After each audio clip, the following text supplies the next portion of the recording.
इंशा, इस पॉडकास्ट का actual core theme ये था कि आपकी इस धीरे धीरे उठने और आगे बढ़ने की जर्नी से बाहर जितने भी लोग हैं वो एक लेसन ले सकें. Definitely will be coming to that portion as well. But इससे पहले ना, because when I am hearing you, इतनी सारी चीज़ें मन में आ रही हैं कि अभी जैसे आपने बात की कि आपने दोबारा धीरे धीरे खड़े होना स्टार्ट किया. After all we all are in this Indian society, although हम मॉडर्नाइज हो रहे हैं, आगे बढ़ रहे हैं, बट फिर भी ये टैग आई नो बहुत अच्छा नहीं लगता साउंड होने में. एक विडो का जो टैग एक लड़की को मिलता है, कोई भी लड़की ये नहीं सुनना चाहती. ये वर्ड अपने आप में बहुत पेनफुल है.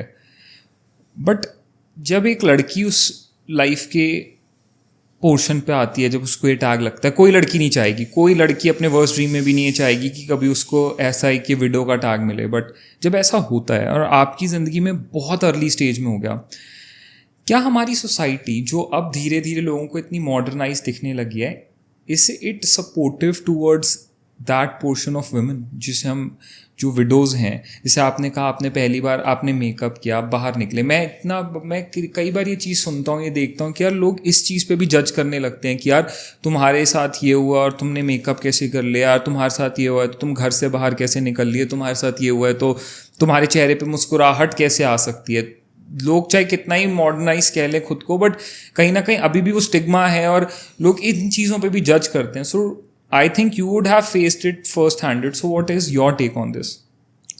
आई थिंक सबसे पहले तो बीइंग मॉडर्न, मतलब आप अगर मॉडर्न होना चाहते हो ना, आप अपने माइंडसेट से मॉडर्न हो, अपने कपड़े और अपने लाइफस्टाइल से आप मॉडर्न दिखा तो रहे हो, पर आप internally if you have this kind of mindset कि अगर किसी के साथ ऐसा हुआ है तो वो ये नहीं कर सकती, वो मेकअप नहीं कर सकती, वो नहीं कर सकती.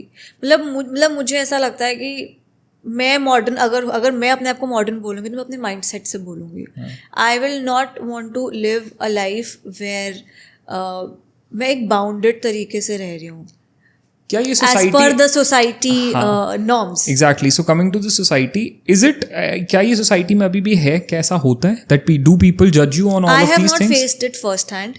Okay. मैंने फर्स्ट हैंड फेस नहीं करा है, बट येस बहुत कमेंट्स आते हैं मुझे कि रेडी क्यों हो रहे हो, ग्लो क्यों कर रहे हो, बाहर कैसे जा रहे हो, स्माइल क्यों कर रहे हो, इतनी खुशी क्यों हो रही है. मतलब आई डोंट अंडरस्टैंड कि उसमें प्रॉब्लम क्या है. ठीक है, आपका अपना ओपिनियन है and it's we are living in a country where everybody has a freedom of speech. तो ठीक है, आपका अपना ओपिनियन है, आई एग्री, मैंने एक्सेप्ट किया, मैंने पढ़ा, मैंने सुना, but no it's not on me कि मैं उस टाइप से जीऊँ जिस टाइप से आप मुझे चाहते हो जियो. और कुछ and some are very happy also, some are telling me we are very proud of you, the way you've come up, the way you're very strong. तो आई विल, मतलब ना, I will only focus on positivity. तो मैं सिर्फ उन positive comments पे ही focus करती हूँ. नेगेटिव कमेंट्स को मैं देखती हूँ, उनका अपना ओपिनियन है, they mentioned it, it's their call. But मैं I refuse to live a life like they want me to live. और आई गेस किसी भी लड़की को नहीं अपने आप को उस तरह से बिल्कुल भी नहीं करना बंद कर देना चाहिए कि वो सोचे कि अब मेरे पास राइट ऑफ लिविंग ही नहीं बचा if my husband is not around. This is very wrong thinking. मुझे ऐसा लगता है यार, I know it's a huge tragedy, losing your husband is very very very big thing for any woman, but you also are in an individual. आपकी अपनी भी तो life है.